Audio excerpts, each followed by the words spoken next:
Dr. Joost Meerlo was a Dutch-American psychiatrist who escaped from a Nazi prison in occupied Holland. His book, The Rape of the Mind, The Psychology of Thought Control, Menticide, and Brainwashing, explores how totalitarian societies brainwash their citizens. Although written in 1956, Meerlo provides timeless lessons for resisting authoritarian pressures in contemporary times. Meerlo explained how Stalinist Russia, Nazi Germany, and other totalitarian societies used primitive Pavlovian strategies to control the population. He who dictates and formulates the words and phrases we use, he who is master of the press and radio, is master of the mind. Man muss nämlich gut regieren und für eine gute Regierung auch eine gute Propaganda betreiben. Das eine gehört zum anderen. Eine gute Regierung ohne Propaganda kann ebenso wenig bestehen wie eine gute Propaganda ohne eine gute Regierung. Meerlo writes, freedom of discussion and free intellectual exchange hinder conditioning. Feelings of terror, feelings of fear and hopelessness, of being alone, of standing with one's back to the wall, must be instilled. For many today, fear and hopelessness are frequent companions. In our cancel culture, free intellectual exchange is difficult.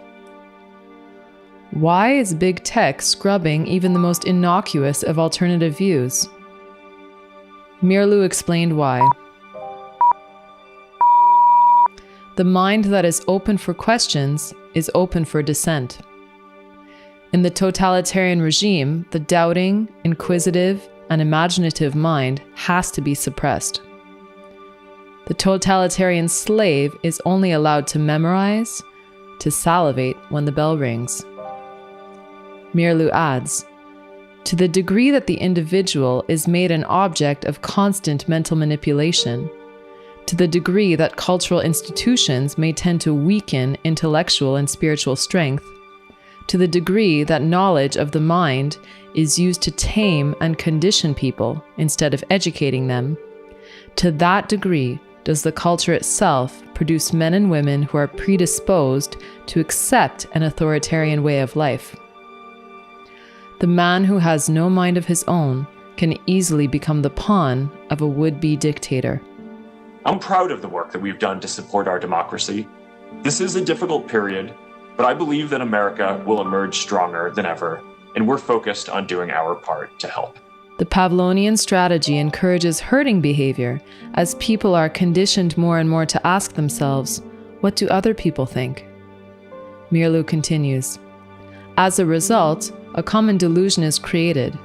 People are incited to think what other people think, and thus public opinion may mushroom out into a mass prejudice. Expressed in psychoanalytical terms, through daily propagandistic noise backed up by forceful verbal cues, people can more and more be forced to identify with the powerful noisemaker. There is a clear message that is coming through. This is becoming a pandemic of the unvaccinated. Chillingly, Meerlo writes, Big Brother's voice resounds in all the little brothers. Today, little brothers are all too ready to repeat bromides they have heard from Dr. Fauci and media-favored experts. Meerlo writes, the specialists in the art of persuasion may water down the spontaneity and creativity of thoughts and ideas into sterile and streamlined cliches that direct our thoughts, even though we still have the illusion of being original and individual. The result of this, as Meerlo observes, is in totalitarian countries, the self-thinking, subjective man has disappeared. Peaceful exchange of free thoughts in free conversation will disturb the conditioned reflexes and is therefore taboo. No longer are there any brains, only conditioned patterns and educated muscles. The mental automaton becomes the ideal of education. Meerlo has advice for those not living in totalitarian countries. We must avoid the personal mindset temptations that lead the way to totalitarianism. Free men in a free society must learn not only to recognize this stealthy attack on mental integrity and fight it, but must learn also what there is inside man's mind that makes him vulnerable to this attack. What it is that makes him, in many cases, actually long for a way out of the responsibilities that Republican democracy and maturity place on him. Escaping from responsibility seduces many. Mierlu writes, "The pressures of daily life impel more and more people to seek an easy escape from responsibility and maturity. Indeed, it is difficult to withstand these pressures. To many, the offer of a political panacea is very tempting. To others, the offer of escape through alcohol, drugs, or other artificial pleasures is irresistible.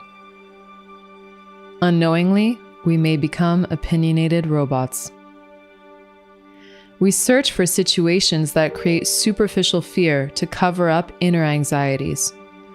We like to escape into the irrational because we dislike the challenge of self-study and self-thinking.